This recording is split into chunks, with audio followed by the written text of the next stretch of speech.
diabetes, tá? Para a gente, logo após iniciar aí o nosso cálculo de insulina, ok? Bom, pessoal, o diabetes, ele é uma doença, né? Aí onde o organismo, ele não vai produzir quantidade suficiente de insulina, tá? Resumindo, o que que é? O diabetes. Ou então, o organismo, ele não vai responder normalmente a essa quantidade de insulina, tá? Fazendo com que o nível de açúcar, né? Conhecido também como glicose, no termo aí técnico, perdão, científico, né? A glicose no sangue, ela fica aí bem elevada, bem aumentada, tá bom? Ou então o organismo não vai produzir uma quantidade suficiente, ou então ele não vai responder a níveis adequados. Ele não vai estar dentro ali do normal, tá?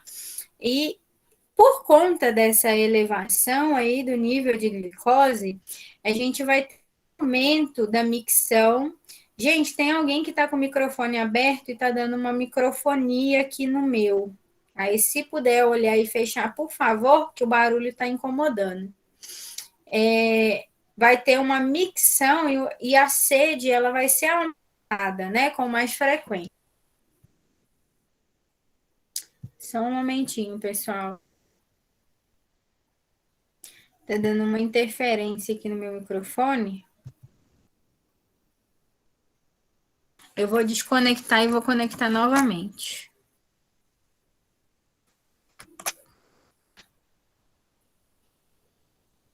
Engraçado.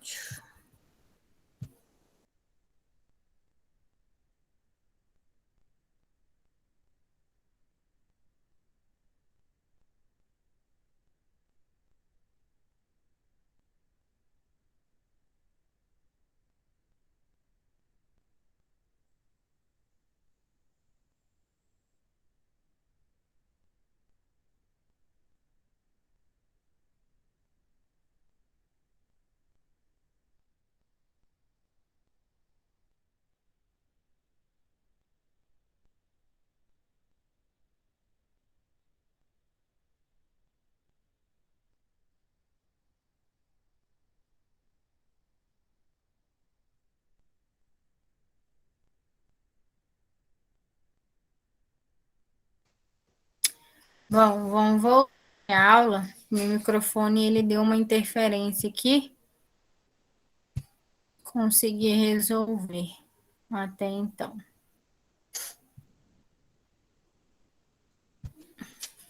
Bom, pessoal, então, por conta dessa glicose aumentar no sangue, esse nível elevado no sangue, essa pessoa vai apresentar alguns sintomas também. Ela vai ter um aumento na micção, né? Uma vontade constante de estar fazendo. A sede, ela também vai estar aumentada. E às vezes a pessoa ela vai começar a ter perda de peso, tá? Mesmo ali que ela esteja comendo normal, as práticas dela tá normal, mas ela começa a ter uma de peso, tá bom? Diabetes ela vai danificar os nervos também e causa problema com as sensações, tá? A pele daquele paciente ela vai estar um pouco mais sensível, né? Vai ter feridinha ali onde vai demorar a cicatrizar e ele não vai sentir muito, né? A sensibilidade ela começa aí a diminuir também, tá? Conforme vai avançando ou conforme a doença não está controlada e danifica também os nervos. Muita gente não sabe, às vezes é um pouco falado essa questão, mas sim, ela danifica nervos e sensações, tá bom? Vai danificar aí também vasos sanguíneos, então a pessoa que tem diabetes, ela corre o risco também de desenvolver, né, problemas cardíacos, tá? Problemas vinculados à circulação. Ela corre risco, né, de ter um acidente vascular, um acidente cerebral, doença renal crônica, né? Porque prejudica também dos rins, ou então a perda de visão, que ainda é comum, né? Casos onde a doença está avançada, muito controlada, começar a ocorrer essa perda de visão, tá? O médico ele vai diagnosticar o diabetes por meio de dosagem de glicose no sangue, tá? Então, o diagnóstico parte por aí e é critério clínico, ok? A pessoa com diabetes, ela precisa seguir aí uma dieta saudável, baixo teor de carboidratos refinados. Por quê? Vira açúcar no sangue, tá? Gorduras saturadas, alimentos processados. Isso aí aumenta o risco da pessoa desenvolver problemas mais sérios, tendo aí diabetes e não fazendo uma dieta regrada, tá? Ela também precisa fazer atividade física junto aí com uma dieta saudável, uma dieta equilibrada, demais a regular tanto diabetes quanto hipertensão arterial, ok? E geralmente tomar medicamentos para reduzir os níveis de glicose no sangue. Dependendo do tipo do diabetes, então a gente consegue manter aí só o comprimidinho, né? Para controlar essa diabetes.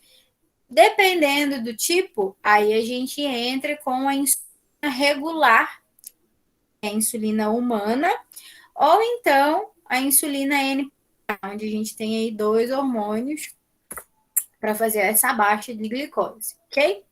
A insulina ela é um hormônio, tá? E ela é secretado pelo pâncreas e controla a quantidade de glicose no sangue. Então, a insulina é um hormônio que vai estar ali regulando a quantidade de açúcar no sangue do ser humano, ok? A glicose na corrente sanguínea, ela vai estimular o pâncreas a produzir insulina, tá? Insulina, ela ajuda a transportar a glicose do sangue para dentro das células. Assim que entra nas células, a glicose é convertida em energia, tá? E tudo que é demais, né? O que não é convertido em energia é armazenado aí na forma de gordura ou amido glicogênio, até que seja necessário. Conforme você vai aí mandando do que precisa para dentro, a gente vai tendo esse uso, né? Onde a glicose vai ser convertida em energia e o restante vai acumulando, né? Excretado e o restante vai acumulando. E vai acumulando, vai acumulando, vai acumulando, vai virando gordura, vai virando gordura. E aí começa a causar os problemas de saúde, ok? Caso o organismo ele não produza uma quantidade suficiente de insulina para transportar açúcar, né, ou glicose, para dentro das células, ou se as células deixarem de responder normalmente à insulina, quando as células deixam de responder normalmente à insulina, não consegue fazer esse transporte adequado da insulina, é denominado como resistência à insulina, tá? E é aí onde ocorre, né? Esses dois casos é onde vai ocorrer a elevação dos níveis de glicose no sangue da pessoa, tá? Onde vai resultar em uma quantidade inadequada de glicose nas células, tá? E acontecendo isso, a pessoa vai sentir sintomas e vai ter complicações aí da doença. Bom, nós temos alguns tipos de diabetes, ok? E um dos tipos de diabetes é a pré-diabetes, né? A gente acha que não tem muito disso e tal, ou tem ou não tem, porém não. A pessoa ela pode sim estar desenvolvendo uma pré-diabetes quando o quê? Quando ela um nível ali um pouquinho acima do que a gente espera, tá? Então a gente está vendo que essa pessoa ela tem uma predisposição para desenvolver a doença. Então a gente vai entrar até mesmo com medicações numa dosagem menor, né? Ou uma medicação mais fraca, ao menos para auxiliar regular, tá? E essa pessoa também tem que fazer acompanhamento, fazer dieta, tudo bonitinho, para sair desse desse tipo, né, de pré-diabetes, é considerada aí uma pessoa pré-diabética, tá? A pré-diabetes, ela é um quadro clínico no qual o valor da glicose está delicadamente elevado para ser normal. Só que ele não é tão alto o suficiente para ser identificado uma pessoa como diabetes. Então, se a gente sabe que o normal é até 99, até 100, a partir dos 100 até os 105, se essa ela estiver de jejum, tá bom, pessoal? Ela tem que estar literalmente de jejum. Dando esse valor, ela é considerada uma pessoa pré-diabética. Ela tem um risco maior de desenvolver a doença, tá bom? A diminuição do peso corporal em 5% a 10% por meio de dieta e atividade física pode reduzir significativamente o risco de ter diabetes no futuro. Então, o que é? É aceitável para gente o até 99, né? A glicose aceitável para gente, a glicemia aceitável é até 99. Porém, uma pessoa que ela alimentou aí há menos de horas, comeu um docinho, alguma coisa assim, é tolerável o quê? Até 126. Por quê? Essa glicemia é tolerável até esse valor? Porque essa pessoa ela não está de jejum, tá bom? Agora a pessoa está demasiadamente mais elevada, passou desses 126, também dá atenção, tá? Saber o que, que ela comeu, porque ela também pode ter risco para pré-diabetes. Então, está em jejum, aceitável até 100, né? Até 99, 100 ali, né? Porque a partir dos 100 até os 125, uma pessoa literalmente em jejum, ela é considerada uma pessoa com predisposição a desenvolver aí diabetes. Tem que ter o acompanhamento, tá? Então, a pré-diabetes, ela também é um tipo de diabetes. Nós temos aí a diabetes tipo 1, tá bom? Onde o sistema imunológico do indivíduo vai atacar as células do pâncreas, né? Que é onde ele produz a insulina. E mais de 90% delas são destruídas permanentemente, tá? Ela não tem como refazer essa questão. Então, portanto, ele produz pouca ou nenhuma insulina. Então, ele não vai o que transportar, tá? Apenas entre 5 e 10% de todas as pessoas com diabetes têm a diabetes tipo 1. Por quê, pessoal? Essa taxa de diabetes tipo 1, essa porcentagem ela é baixa, graças a Deus, né? Porque isso daí é uma deficiência do organismo e ela é de todos os tipos de diabetes, ela é a mais que merece uma atenção maior, né, um controle maior, atenção clínica maior também, né, um acompanhamento maior dessa pessoa, porque é uma deficiência no sistema daquela pessoa, é uma deficiência no sistema imunológico dela, entendeu? Então, provavelmente essa pessoa já vai nascer com com essa deficiência, tá? Com esse probleminha do sistema imunológico. A maioria dessas pessoas que têm diabetes tipo 1 manifesta a doença antes dos 30 anos de idade, embora ela possa se manifestar depois disso. Então, é um critério não, todo mundo que tem tipo 1 vai manifestar antes dos 30 anos. Não, tá? É a maioria dessas pessoas desenvolve aí, o organismo ele vai começar a mostrar essa ciência antes dos 30 anos. Porém, pode acontecer que mostre que vem depois dessa faixa etária, né? Pessoa mais regrada, mais cuidadosa e tal. Nunca teve um problema emocional para desencadear, aí ela conseguiu controlar, passou dos 30. Ok, tá? Não é uma lei aqui que é só até os 30 anos. Porém, a maioria descobre antes dessa faixa etária, tá? Diabetes do tipo 1 são pessoas que a gente fala que são aquele diabético insulino dependente, né? Ele depende daquela insulina, ele não pode ficar sem a insulina, fazer o controle apenas com outro tipo de medicação, uma medicação oral. Ele precisa da insulina injetável, tá? E também conhecida como de início juvenil, porque ela é bem comum aí nessa parte da nossa juventude, quando se tem nessa parte de infância, juventude, adolescência, ok? Os cientistas acreditam que um fator ambiental, possivelmente uma infecção viral ou um nutricional na infância ou na adolescência, faz com que o sistema imunológico vai destruir as células do pâncreas que produzem a insulina. Então, aqui é uma suposição, né? Que possivelmente eles acreditam que diabetes do tipo 1 funcionem dessa forma, tá? Uma pessoa, ela já tem o quê? Uma predisposição genética, tá? Ela já tem um déficit aí genético que fazer com que ela seja mais suscetível, tá? A desenvolver isso, tá? Mais suscetível aí a um fator ambiental servir como algo para desencadear a doença, ok? Mas por quê? Porque ela já tem exposição, tá?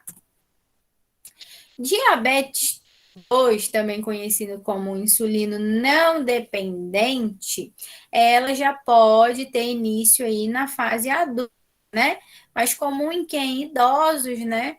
Hipertensos, obesos, na sua fase adulta já, descobrir a doença, começa a ter alterações nos níveis aí de glicemia e aí ele descobre uma diabetes tipo 2, insulino não dependente, né? Ah, tá muito alta hoje, né? Descobriu agora, tá muito descontrolada, precisa de uma medicação oral, como também da insulina. Aqui já serve a insulina NPH. O médico ele pode fazer o controle da NPH ou da regular, tá? E aí controlou, baixou. Antes de tomar insulina, a pessoa já está ali com a glicemia normais. O médico decidiu tirar a insulina. Pode? Com certeza pode. Porque diabetes tipo 2 é um paciente onde ele não é insulino dependente. Então, ele vai ter momentos, talvez, onde ele precise da insulina, tá? Para estar auxiliando controlar a doença, como também ele pode ter momentos onde ele não vai precisar fazer uso dela, tá? O pâncreas, ele costuma continuar a produzir insulina, às vezes, uma quantidade maior do que a normal, principalmente da doença. No entanto, o organismo, ele cria resistência aos efeitos da insulina, tá? Então, por isso, começa a ter essa alteração de valores, ok? Conforme o diabetes tipo 2 avança, ocorre uma diminuição da capacidade de produção, né, de insulina pelo pâncreas. Então, quando a pessoa descobre, ele ainda está produzindo, mas ali ele foi diagnosticado. Com o passar dos anos, ele pode ter essa capacidade de produção insulina pelo pâncreas dificultada, ela começa a diminuir, tá?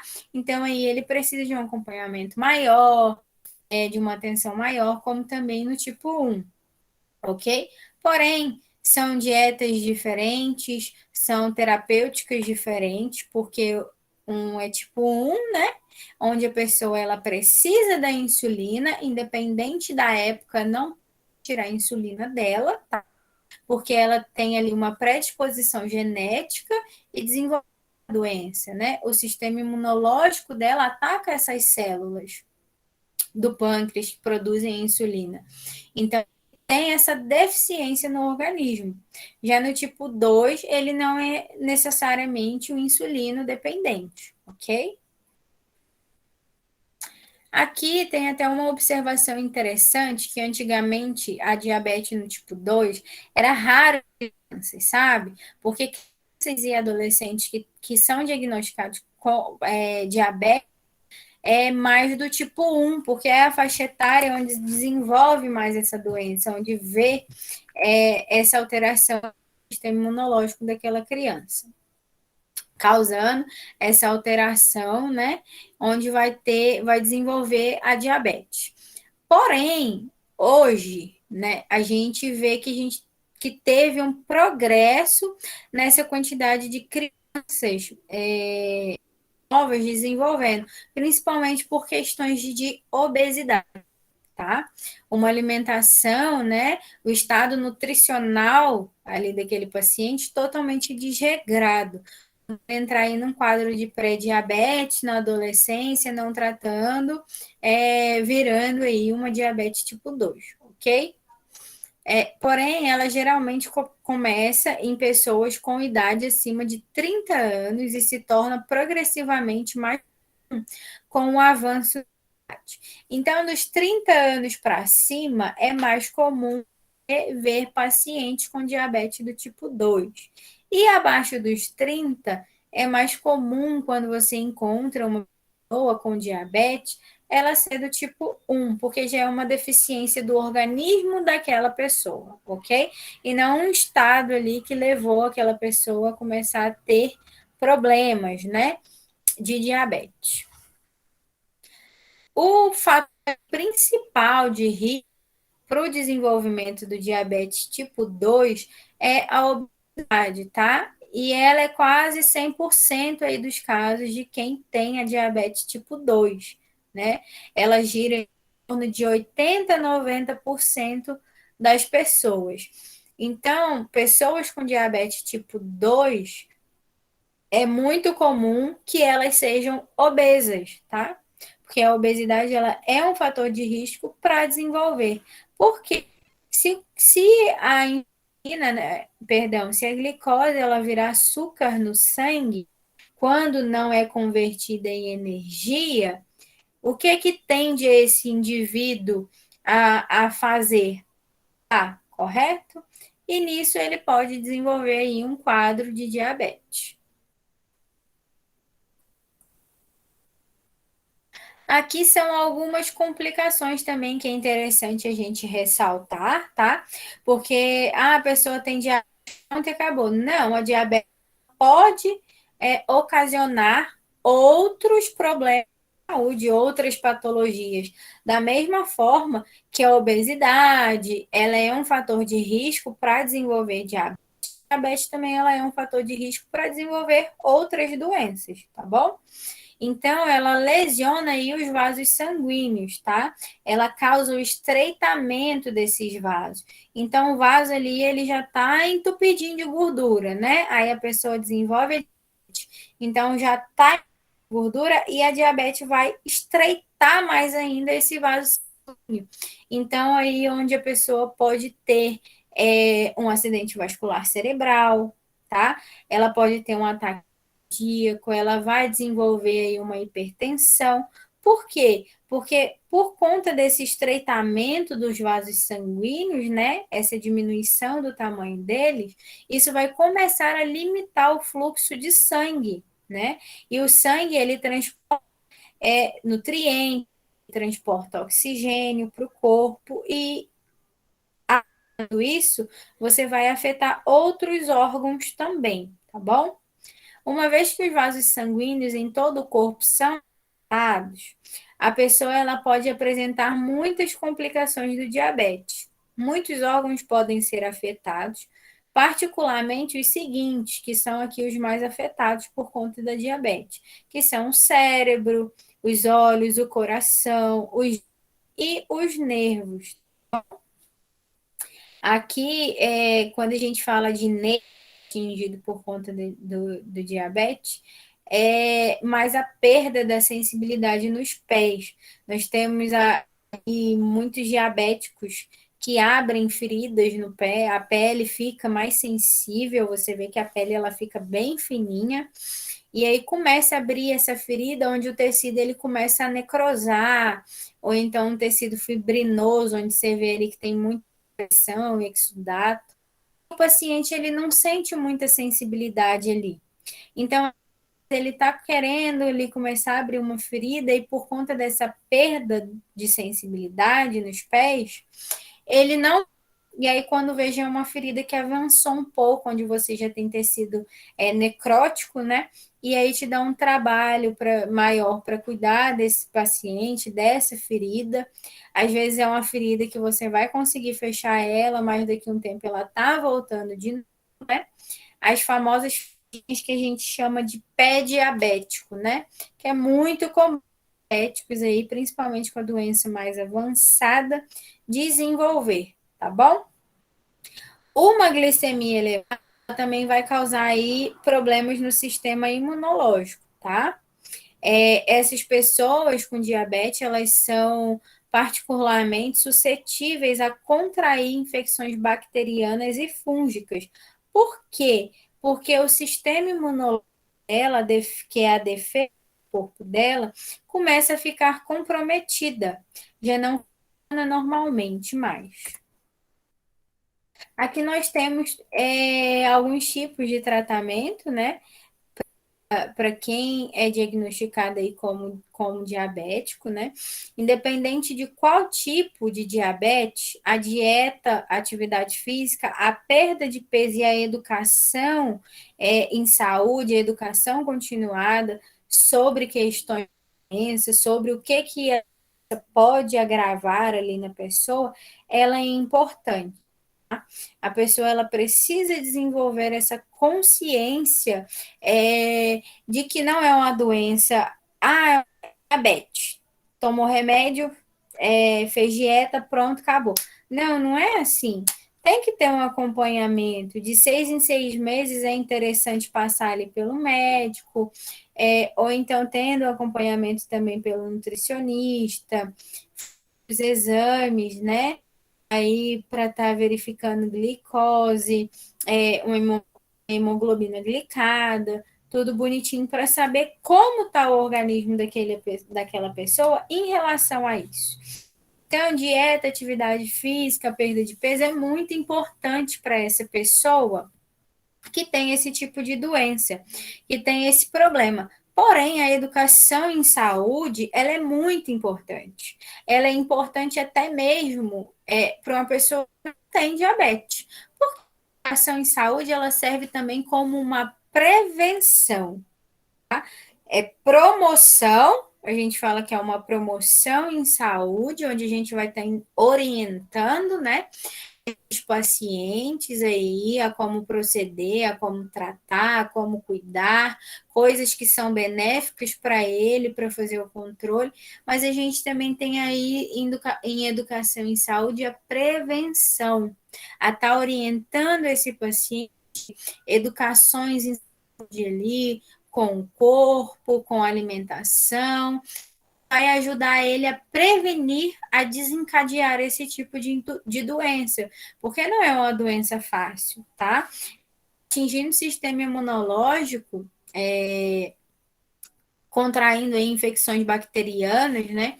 Aí a gente começa a questão da amputação. Ah, tem que amputar um dedo do pé, né? Porque tá dando o quê? Uma infecção local, a infecção pode subir, dá uma sepse, né, que é uma infecção generalizada e ele morrer por isso, vir a óbito por conta disso. Então vai lá, amputa um pedacinho do pé. Ah, tem que amputar a perna. Ah, amputou a perna, mas a infecção está subindo. Deu sepse, paralisou rim, né? Infecção generalizada, não se tem mais o que fazer, né? Então é óbito. Então é uma doença séria, não é brincadeira. Por mais que seja uma doença crônica, uma doença comum, hoje das doenças mais comuns que nós temos, né, de doenças crônicas, é a diabetes, mais a hipertensão arterial. Porém, a gente tem sempre que orientar os nossos pacientes, tá? A ter uma melhoria na qualidade de vida, para evitar situações como essa. Evitar desenvolver a doença, mas aí já tem a doença, então a gente vai aí auxiliar em como manter, né, os níveis aí da glicemia normal, tá? Evitar problemas aí futuros, tá bom? No diabetes tipo 1, além da atividade física, perda de peso, educação em saúde e a dieta, vai entrar aí as injeções de insulina. Por quê? Falou em diabetes tipo 1 grave, paciente é insulino dependente, tá?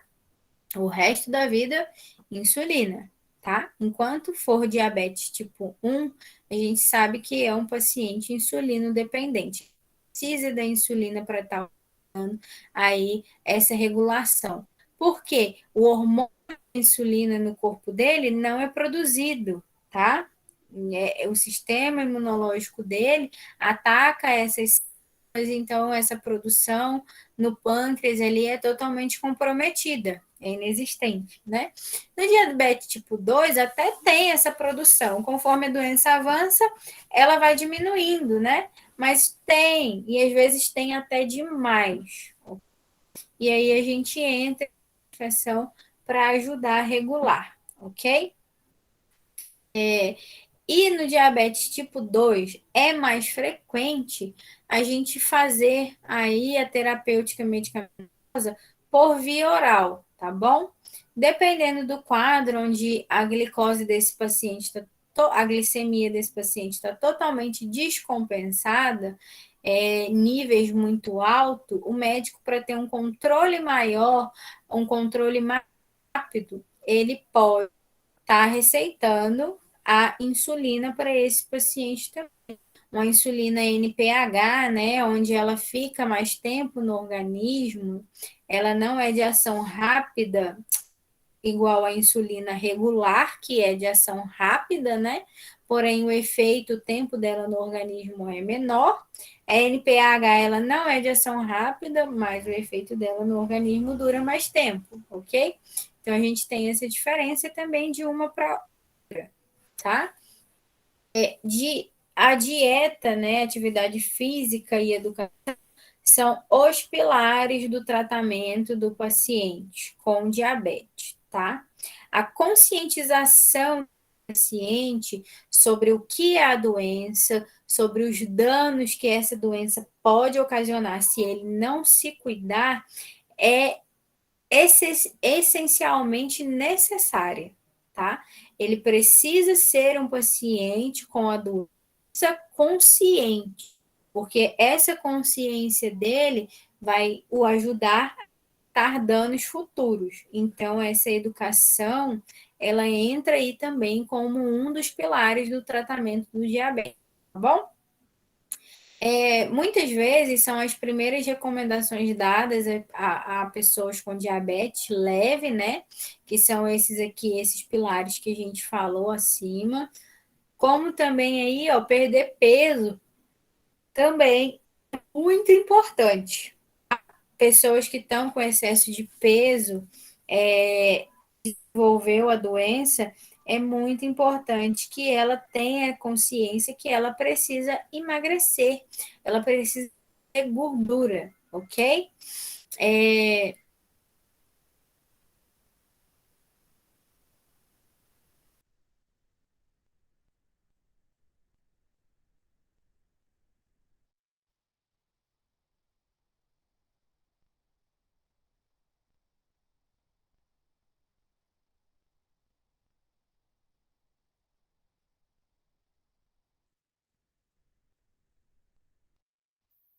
Débora, houve algum problema?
Voltei, pessoal. Todo mundo tá me ouvindo, ok?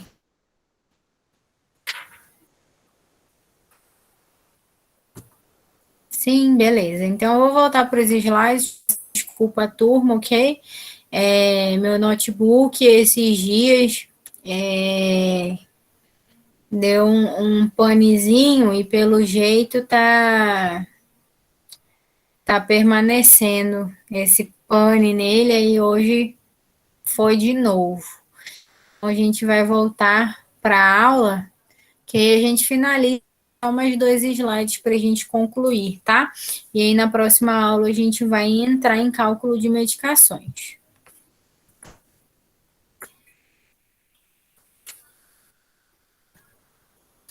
Então, voltando, pessoal,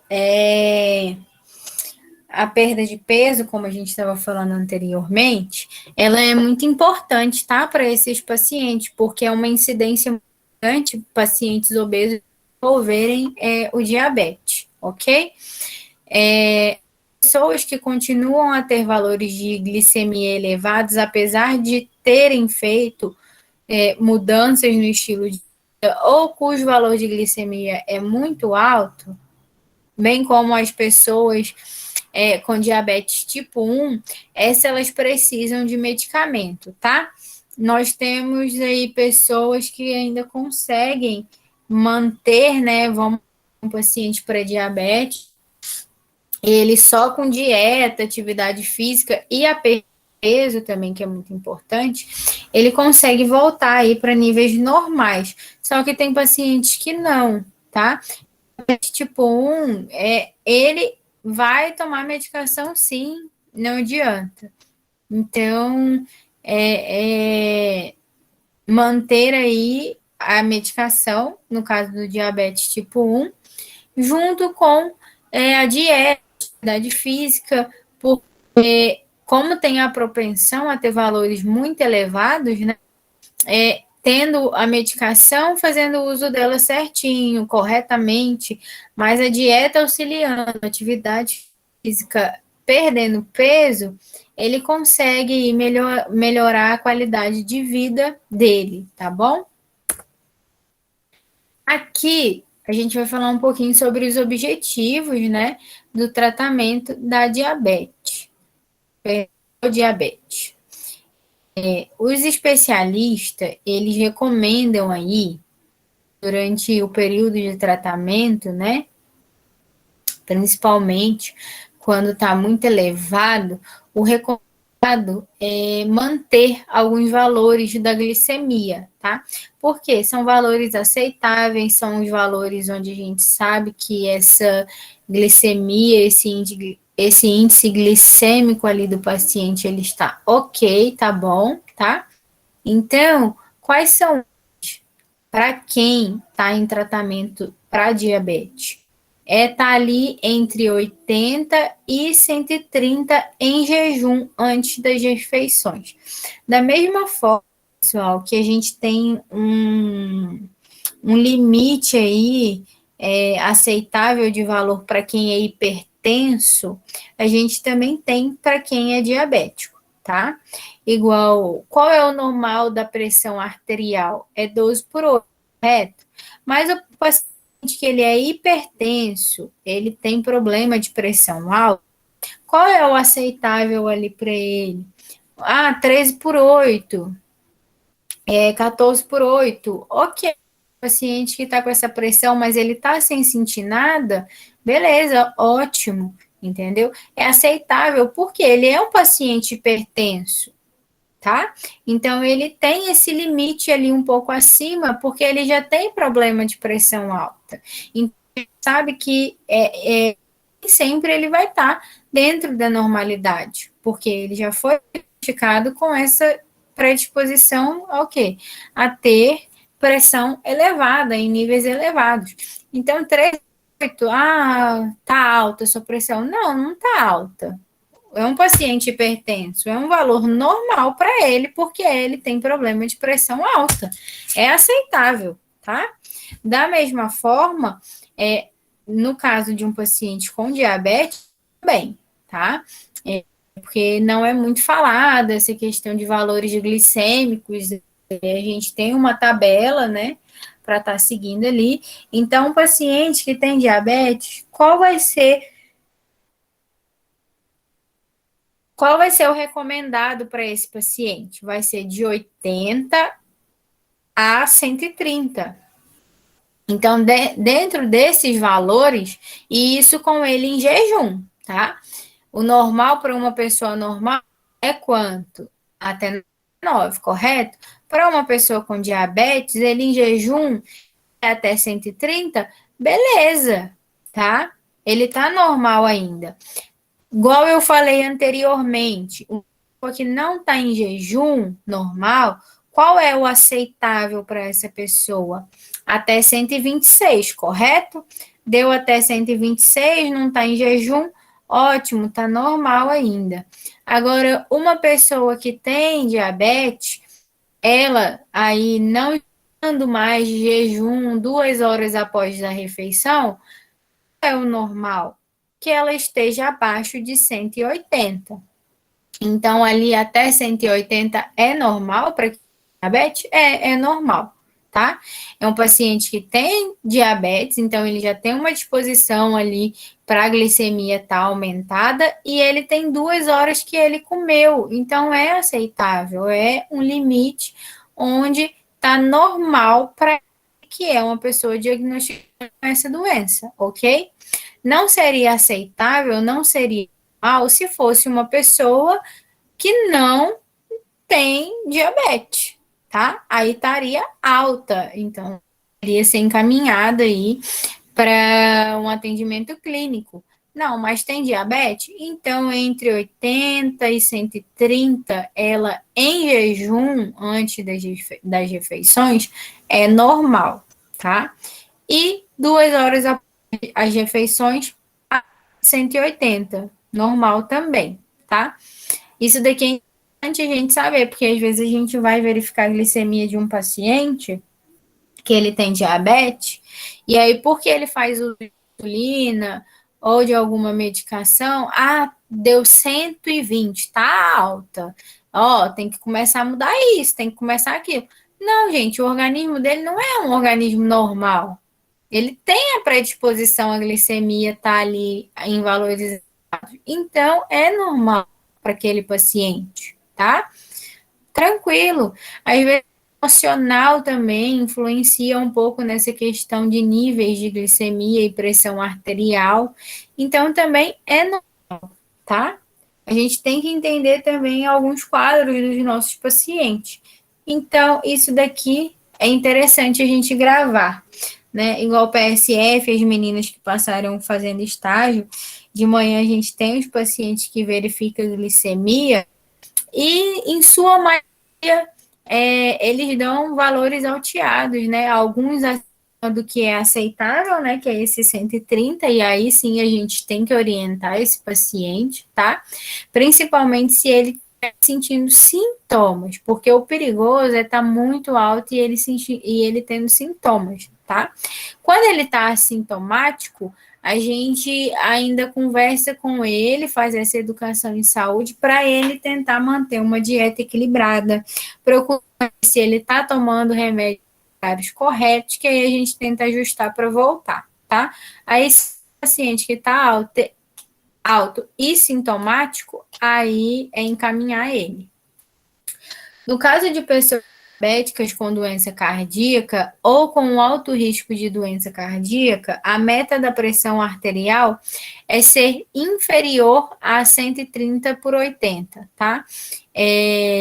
Então, tem diabetes, tem pressão alta, tenso, né? Tem problema cardíaco, aí é interessante a pressão estar nesse valor, tá? Por quê? Porque ele já tem uma doença cardíaca, né? Tem diabetes, é hipertenso e tem outra doença cardíaca, uma DPOC, alguma coisa, então é interessante manter um nível aí controlado, tá? Tá sempre procurando verificar tanto glicemia quanto pressão, porque vai um influenciando o outro, ok? Pessoal, essa foi a nossa de hoje. Semana que vem a gente vai entrar no cálculo de insulina, ok?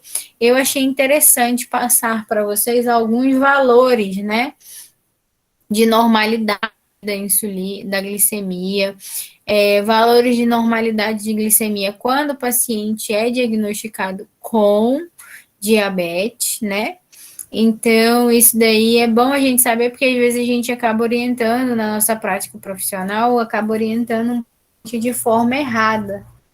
A gente assusta aquele paciente, sendo que o emocional interfere nessas questões de valores glicêmicos, né?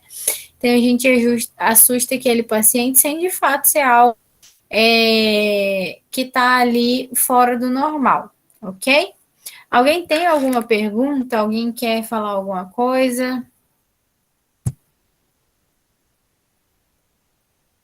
Estou aberta também aqui hoje, referente à aula de pessoal, depois eu vou passar um exercício para vocês, tá bom? Até sexta-feira eu mando para a Josélia. E alguém tem alguma pergunta referente ao exercício de cálculos? Porque eu tenho alguns alunos me mandando mensagem. Não é a todos, tá? Às vezes é meio corrido para mim, não tem como responder a todos. Josélia hoje me mandou uma pergunta também sobre a questão de cálculos. Talvez ela deve até ter encaminhado meu áudio para vocês, explicando um pouco melhor.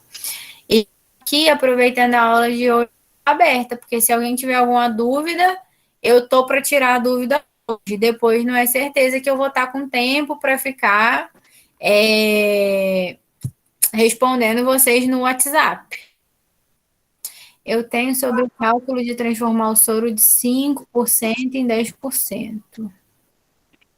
Débora, Alisson Essa questão levantou de a mão. transformar soro de 5% a 10%, eu vou dar uma lida nela amanhã e eu vou enviar para a Josélia só para ter certeza se isso está nos slides, tá bom? Porque se não tiver como faz essa transformação, porque eu dei uma tabelinha para você, eu vou anular essa questão, tá? Amanhã você vai ter a resposta para ela. Quem era o próximo que queria falar?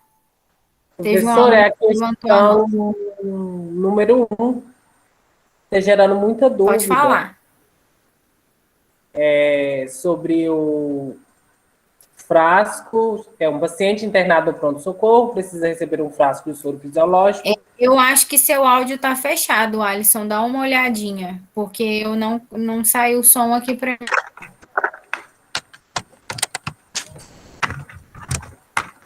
Tá ouvindo? Calma aí, Alisson. Fala Eu de tô. novo. É o exercício 1. Um Deixa eu paciente. abrir, calma aí, deixa eu abrir aqui rapidinho. Tá. Eu não tô com ele aberto. Se me falar assim a questão, eu não vou te falar qual que é, não.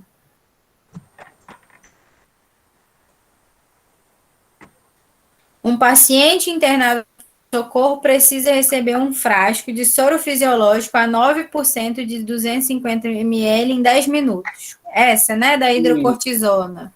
Sim. Isso. A questão é aqui, ó. Aí, quantas gotas por minuto devem correr essa solução? E quantas ml de hidrocortisona deverá ser feita? Essa questão aqui que a gente está em dúvida. Foi essa questão que Josélia mandou para mim. Essa daqui eu não anulei ela e não vou anular porque ela é certeza que foi falada em aula, porque eu lembro do dia, eu até falei com ela assim, brincando, porque no dia que eu dei essa aula para vocês, eu passei mal, que foi o dia que eu fui parar no hospital. Que eu ia dar 1 hora só de aula e por conta desse cálculo eu ainda fiquei aqui e dei horas de aula. Eu não lembro a data especificamente, mas eu acho que nessa aula de hoje foi duas aulas anteriores que eu expliquei isso para vocês. O que acontece? Quando eu não estou especificando a ml que você tem no seu frasco, ela tem um valor equivalente ali. E está nos slides. Nos slides, vocês têm acesso à aula gravada também. Vocês dão uma olhadinha que vocês vão saber qual é o valor que está. Ele aí está explícito. Eu falei para vocês, olha, 100 miligramas de hidrocortisona equivalente a 5 ml. Não.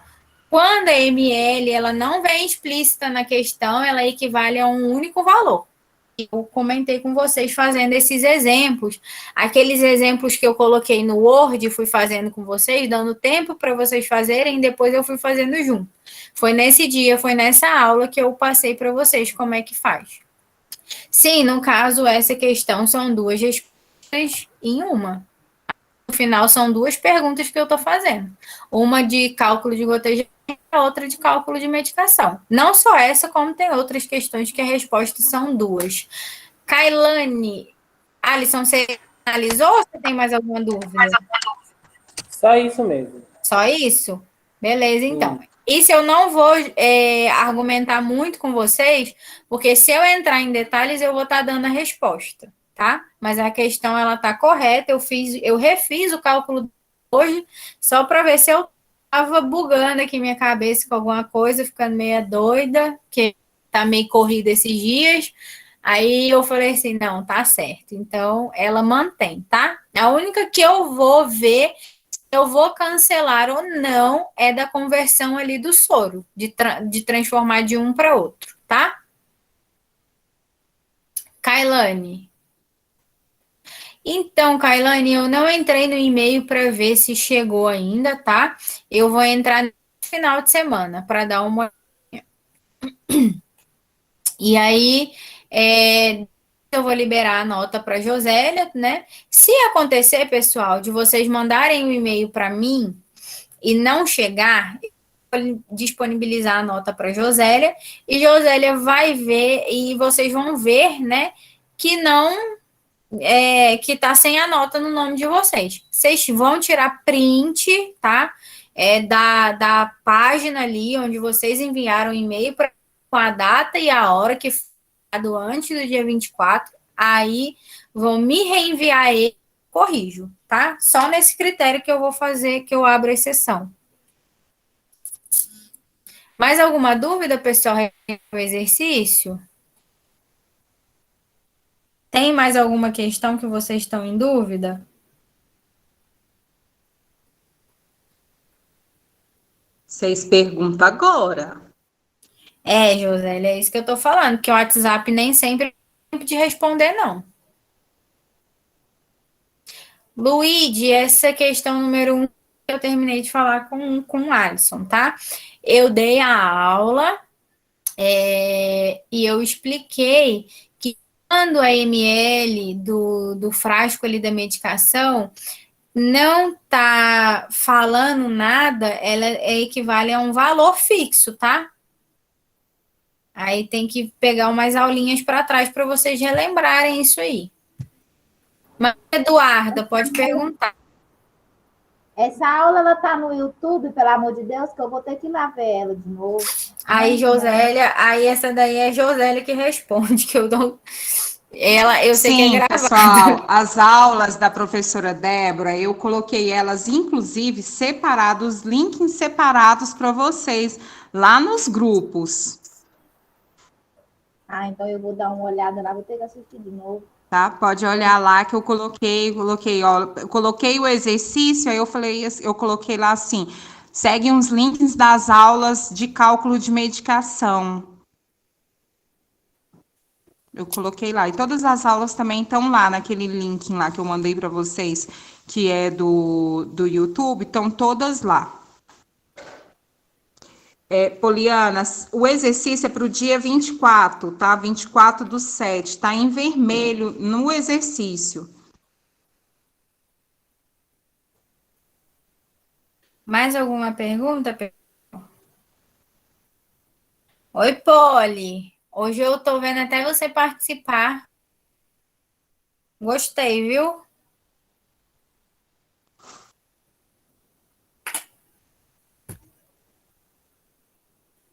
Pessoal, hoje você tá de parabéns. Essas atividades doidas, falar nada mesmo, não, viu? Mas assim que é bom. Né? Uhum. Pessoal, alguém tem mais alguma dúvida sobre o exercício, que senão a gente vai finalizar nossa aula aqui, beleza?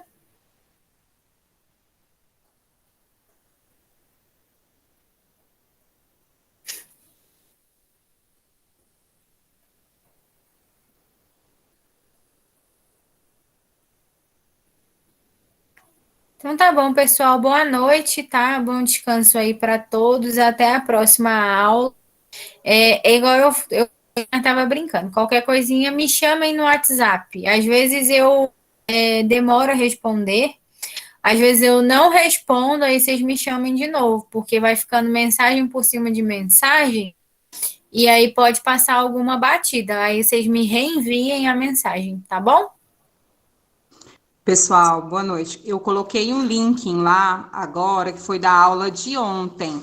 Só que eu vou voltar, postar novamente o exercício e vou postar os 2 links da aula da professora Débora sobre cálculo de medicação, ok? E aí, boa noite para vocês. Beleza, boa noite, gente. Até mais.